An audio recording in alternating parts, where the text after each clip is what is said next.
Only big announcement, youth group thing I have to talk about is the teen-led service. There were some shakeups that had to be made to the church calendar, and so this was going to be in April. We had to move it to May. Then there was more shakeups. We had to move it back to April. So that is why we started music practice tonight, and I'm starting to work with a couple of you on some specific things, some preaching and whatnot. And but we'll be okay. I'm not worried about the preparation. We put the work in, and we'll be okay. So not all of you made it here in time. We don't force you to be involved in the music, but we like to have one big special music done by the youth group. So if you can sing at all, we obviously want you to be a part of that. And there's some other opportunities to be involved in. So that is coming up here. That's what we'll be working on a lot over the next few weeks. So we'll be practicing music. I'll be working with the preachers, and that'll go. What we'd like to do practices on both Sundays and Wednesdays. So we're gonna try and figure out how we can fit all that in with all of our busy schedules. But okay, that is all I have. So let's hop right in and. Let's see here. Nick, would you open us in prayer tonight and just ask the Lord to bless, and then we'll dive into the Word.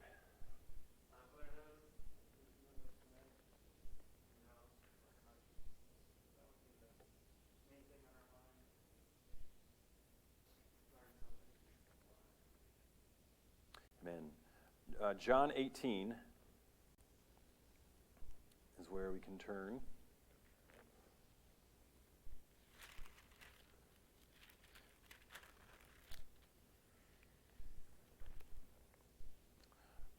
We're going to spend tonight and next week talking about Peter.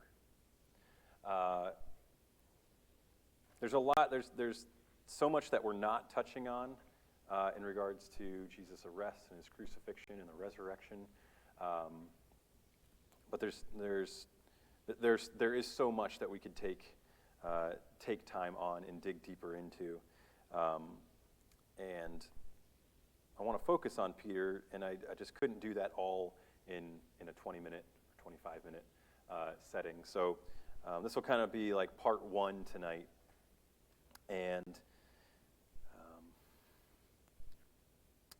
we have probably all had a scenario or an aspect of our life where we thought we were really good at something or really strong in an area. And then we kind of figure out at some point that maybe we're not as strong as we thought we were, or as tough as we thought we were, or as good at something as we thought we were. Maybe it could be a sport. You think you're really good in this area, this type of sport, or this aspect of a sport, or maybe something with school, and you think you're good to go, and you got this down, and then it turns out in hindsight you're like, man, I'm not as good or as strong or as smart as I thought I was. And this is a lesson that Peter, really in all the disciples, but Peter is the one we focus on because his failure is so blatant. But this is a hard lesson that Peter had to learn about himself. And so that's what we're going to examine tonight is the account of Peter's betrayal of Jesus.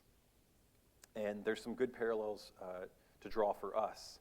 Because these are, I think, what we find here, these are principles that can apply to any Christian.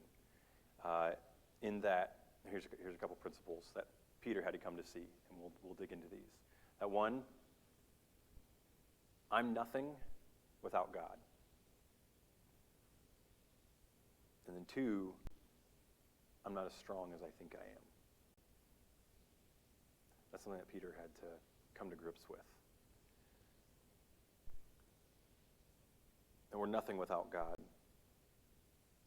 That's where Christianity, relationship with God, that's where it starts, right? At the moment of salvation is when you come to a point of saying, there's nothing I can do on my own to be good or to get to heaven, to be righteous.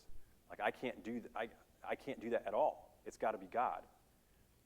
That's why Paul says in Ephesians chapter 2, he says that we're saved by grace through faith. And he says, and not of works. He's like, he emphasizes that. He says it's the gift of God. It's not of works so that no one can boast. So salvation has very, very little to do with us and everything to do with God. But in the same way, you continue, and if you think Paul, as he talks about salvation in that regard, but then he talks about walking with God in that regard, the Christian life in that regard. It's the same idea.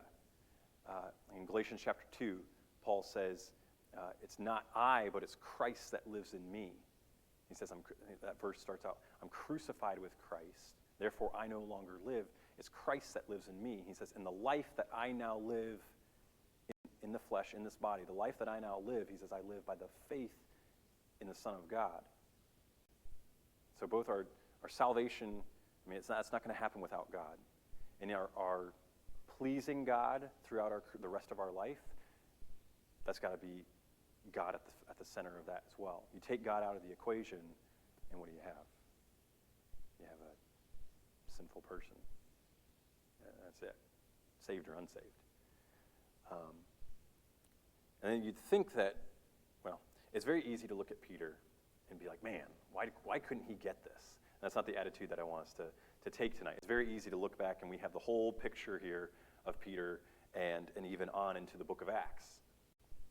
And it's very easy to, Peter, why couldn't he just get it right? But Peter, he does in this passage what so many Christians, countless Christians, maybe every Christian has done at some point, of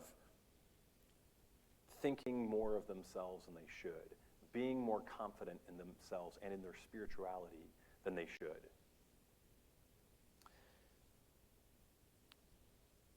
So here's what I want to start with tonight, is I actually want to start with what are the warning signs that Peter should have seen? What are the things that we can look at and say, oh man, Peter, why didn't you see this? Why didn't Peter see this about himself? So actually, we will be in John 18. That'll be our main passage here in John, but we're going to move around to several other different passages. So keep your finger here, but move to back to chapter 13. And this is the beginning of the Last Supper, okay? And where Jesus is washing the disciples' feet. And the first thing that we would hope, maybe we'd say, man, Peter should have recognized this. Peter should have recognized the warning signs. And there's something here that should be, you would think would be evident, is that Peter, he doesn't recognize his own lack of understanding. Okay? In that Peter misses things often. And Jesus has to tell him that. And Peter still thinks he knows everything. So we won't read all the verses here.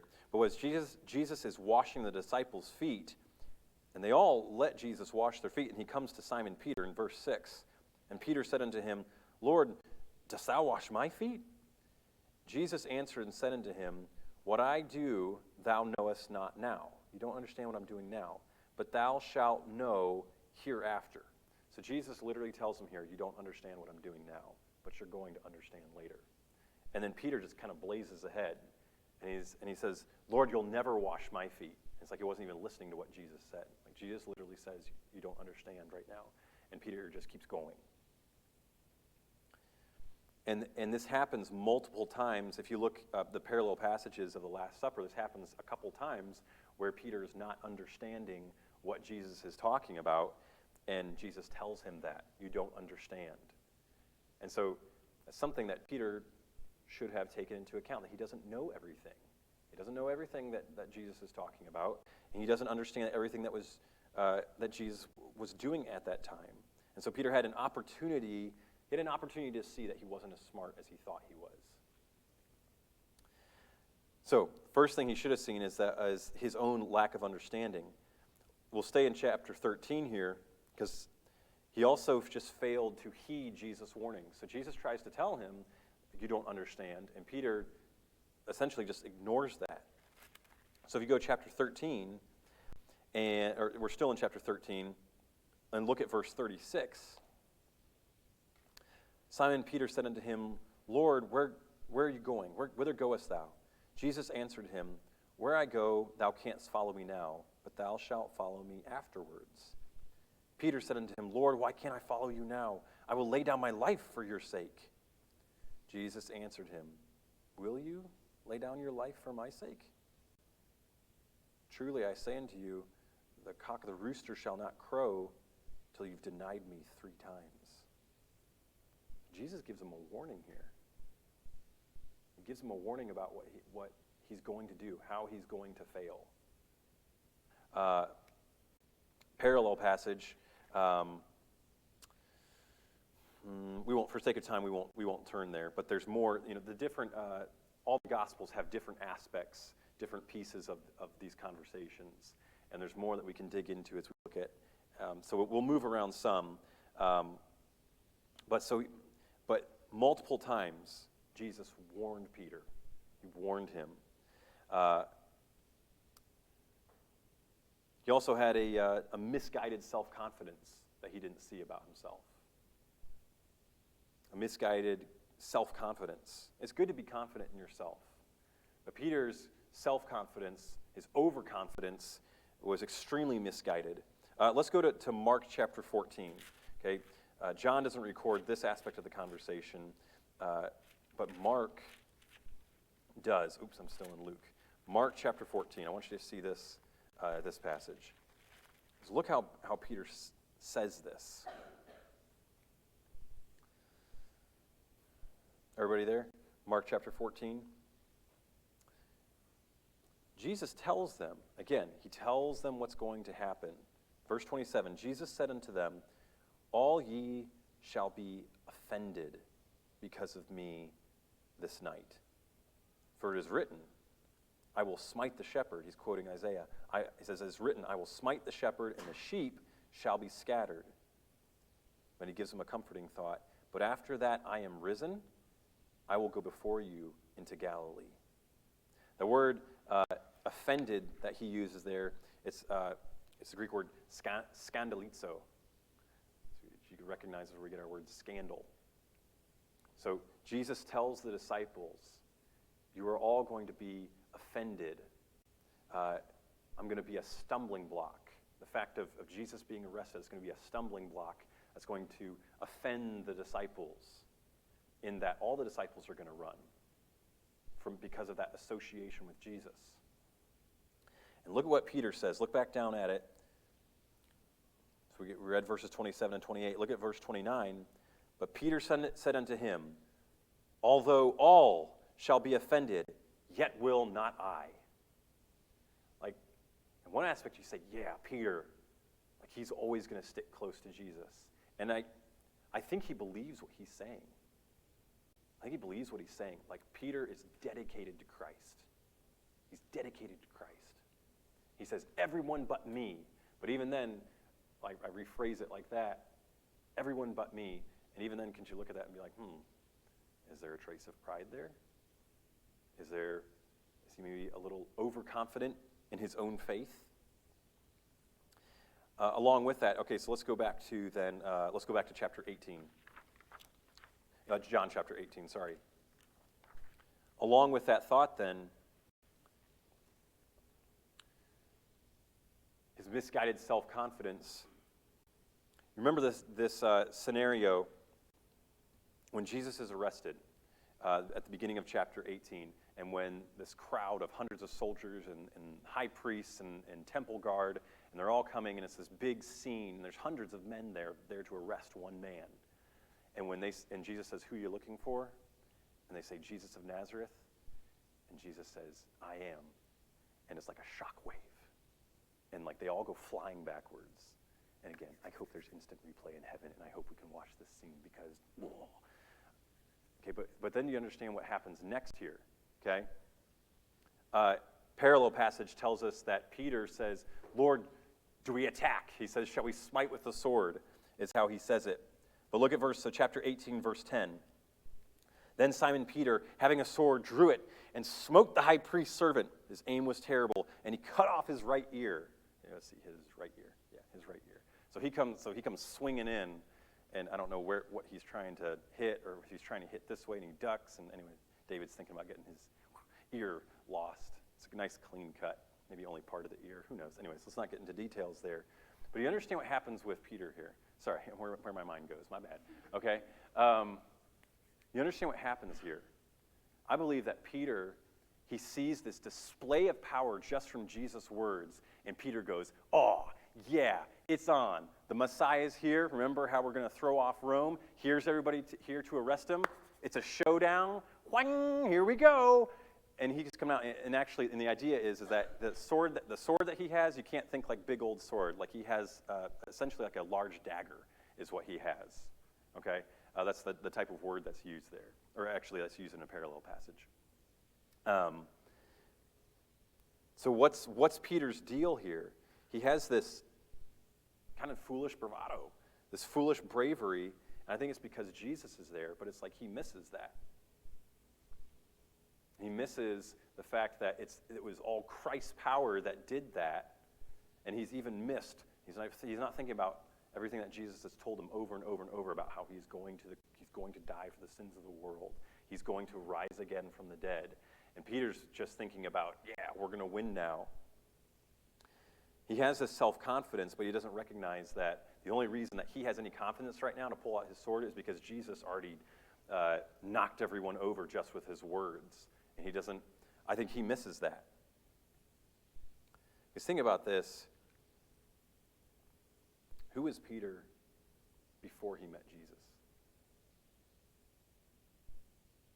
He was a fisherman, right? Who's Peter without Jesus? Where would he have been at this point in time without Christ in his life? Without Jesus taking him under his wing as a student, as a disciple. That's what the disciple has, as a learner. Who would Peter be?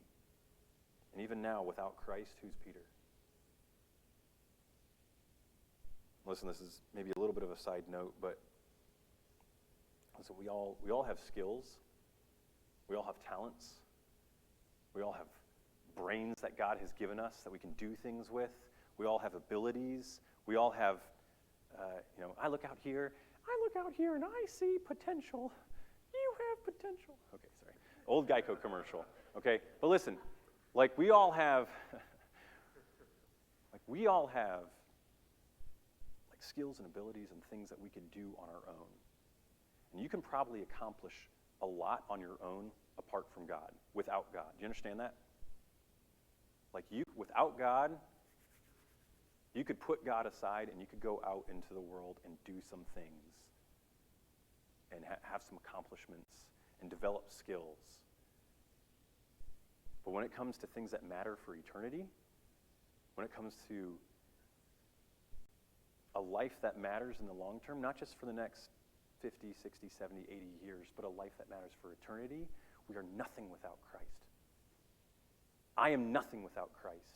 You are nothing without Christ. Do you understand that? I think it's what Peter missed here. He wasn't seeing this. He wasn't seeing that the only reason he's got all this bravery right now is because Jesus already did the work, and he's missing what's happening here. And he's not seeing that he's nothing without Christ. What value do any of us have without Jesus? I do believe that Peter believed he would die for Jesus. I think he was fully committed to Christ, but he was so overconfident. The thing is, Jesus knew that, and that's why Jesus told him over and over and over, you got to put the brakes on, Peter. You don't understand, Peter. Peter, you're going to mess up. That's what he told him at the Last Supper.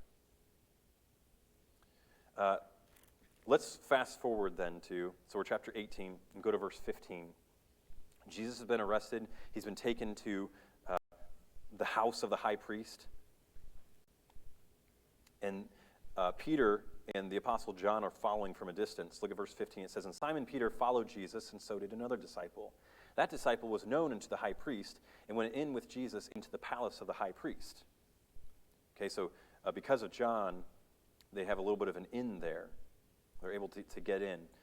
It says, but Peter stood at the door without, or outside. Then went out that other disciple, which was known unto the high priest, and spake unto her that kept the door, and brought in Peter.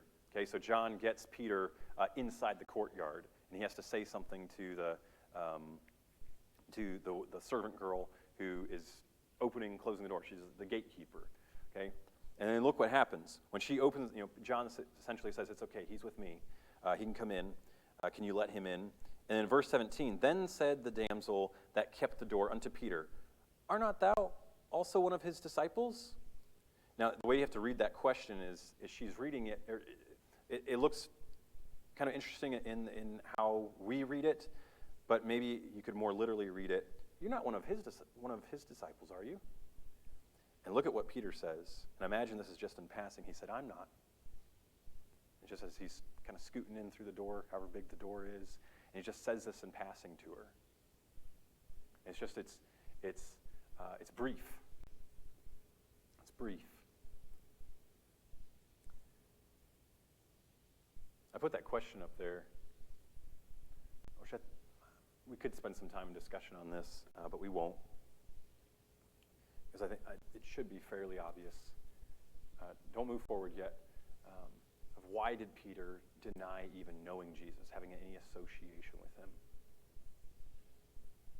I think it's because there's probably different ways we could think about it.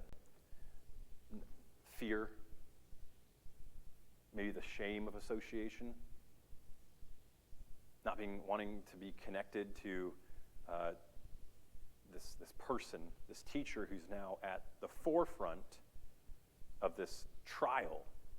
And there's swords and spears and torches and hundreds of angry people.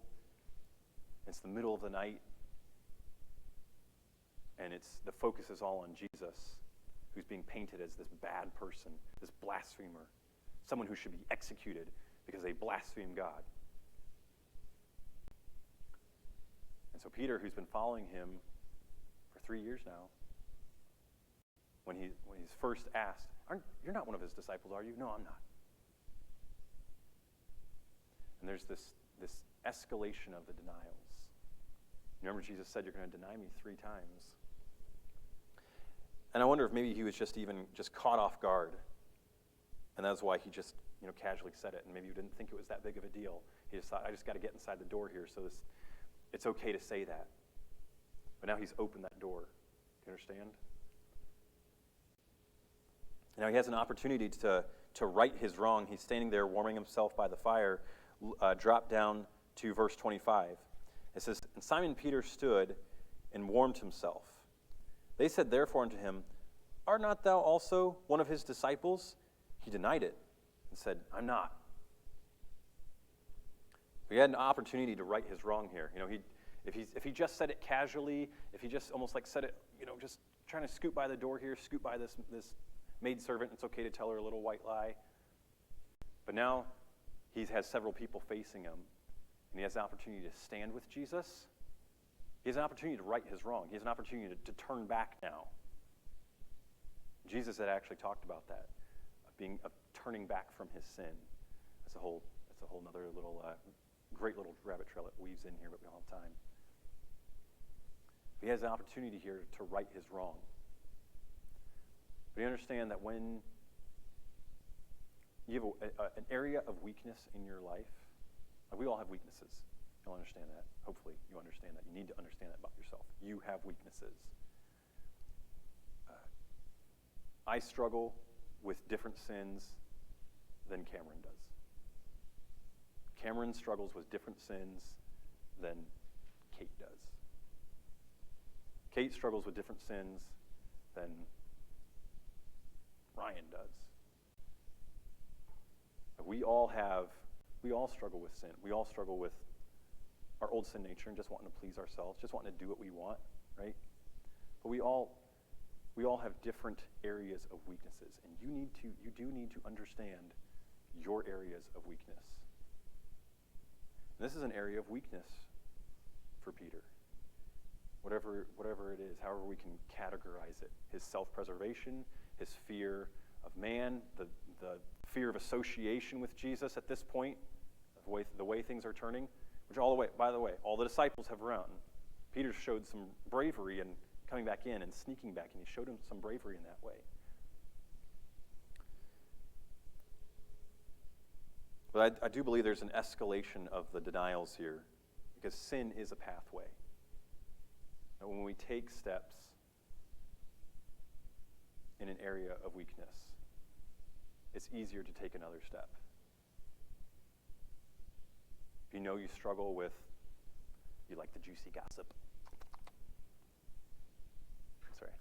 It's juicy, okay? So you gotta, okay? You know that you struggle with, let's say, gossip. Once you start that conversation and you engage in that conversation, even if it's a little bit, how much easier is it to continue down that road of conversation? That's gossip, right? Or with eating or overeating.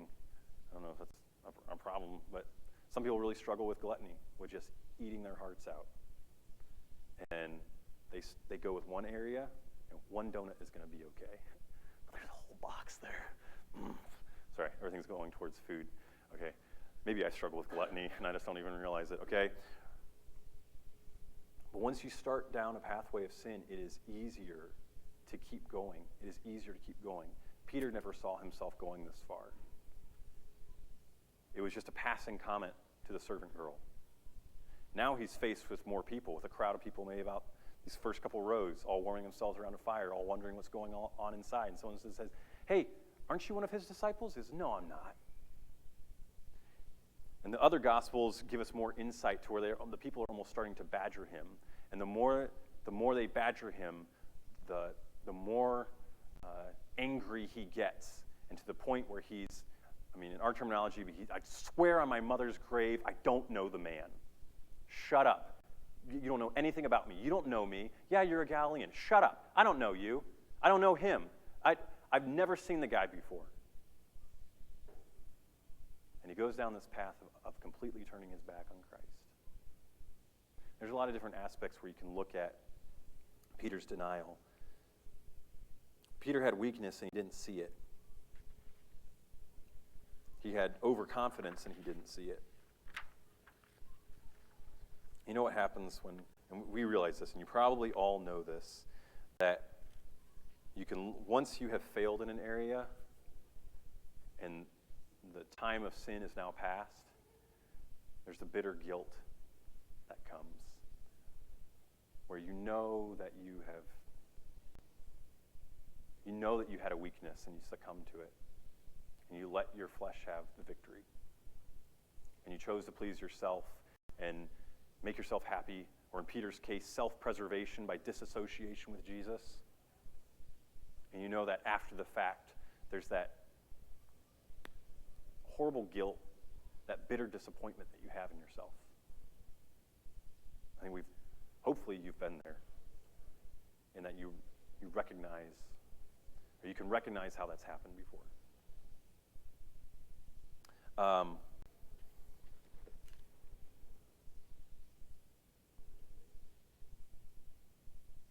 Let's end on this, because this is where we'll take off next week. I got to make sure I get us to the...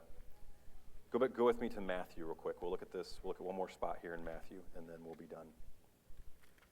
Matthew chapter 26.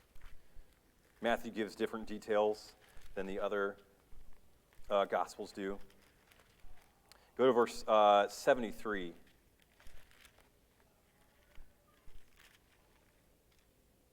Oh, no, this isn't the right passage. It must be in Mark. It took us to the wrong spot.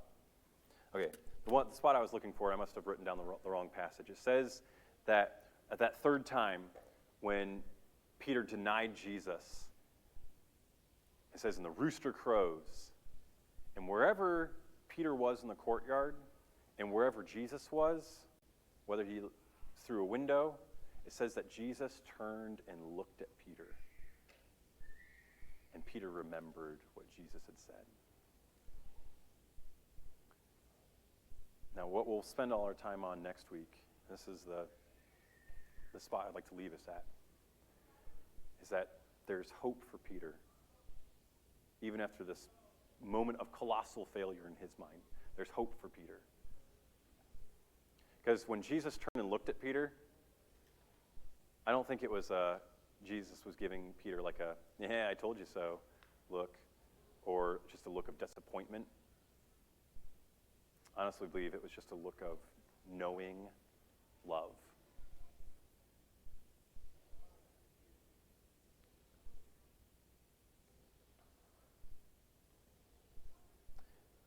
I'm excited to spend more time on this next week and look at Peter's restoration, because that is what happens. And that's the wonderful thing that we'll get to talk about next week. All the happy stuff is next week. Is that there is always restoration. Doesn't matter what sin you have committed, how you've offended God, there's always restoration. There's always forgiveness that's available. But I think there's a couple things that we can take away from this, and it's kind of where we started. And we all have weaknesses. You should know your weaknesses. You should guard against your weaknesses. You should be able to recognize those areas. Pray about those areas. Pray about your weaknesses. Realize that when it comes to the Christian life, you can't do it without God. You can't do it without Him. You and I, we're nothing without Christ. We're nothing without Christ, but we're everything with Christ. So, all right, let's end it there. Let's pray, and we'll go. Lord, thank you for the time that you've given to us tonight. Lord, thank you that we have this to look at and to ponder and consider. Lord, we all have weaknesses. And it's easy to look at Peter and think he should have seen it, but Lord, we do the same thing. God, may we recognize where we are weak. Lord, may we bring those areas to you and ask for your help. Look for ways to change, to bolster our weaknesses, to draw closer to you in that way.